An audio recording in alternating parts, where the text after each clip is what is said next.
We've talked about wheat a little bit. Let's give an update on wheat pricing. Where do you see us headed here, both winter wheat and spring wheat? Yeah, let's start with the spring wheat situation. And again, when Mike asked for a show of hands, I know there was a number of you who are from the northern plains. And for the last year or more, we all know what the situation's been up there, where we just have not been able to move the commodity at all.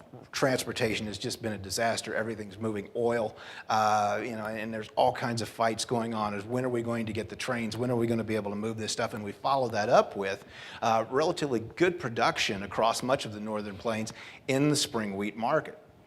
That having been said, as with the winter wheat, we'll get into that here in just a second, spring wheat did show, again, relatively strong October. Looks like it may want to try to rally a little bit.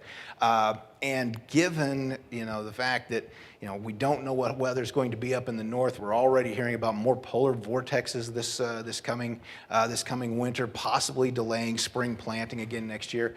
I think the wild card could be what spring wheat acres do, particularly up in that part of the world.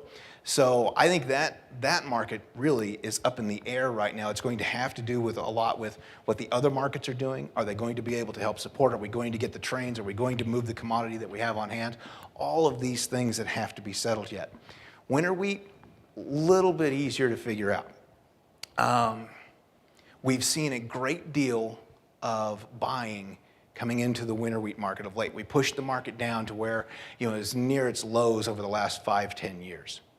It started to increase some demand for the actual cash commodity. But there's a problem. And last night's election may kind of throw a monkey wrench into the wheat mix in the fact that wheat is very dependent, probably more so than the other commodities, on how the US dollar index is going.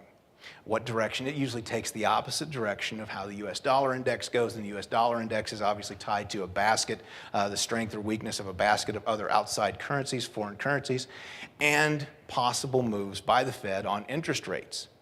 So right now we have a generally stronger or uptrend in the US dollar index, and the wheat was able to rally here early this fall. But I think the idea of more acres, possibly better crops next year, combined with a tougher export demand market because of the rising US dollar index, I think gains in wheat and long-term outlook in wheat's probably going to be held in check.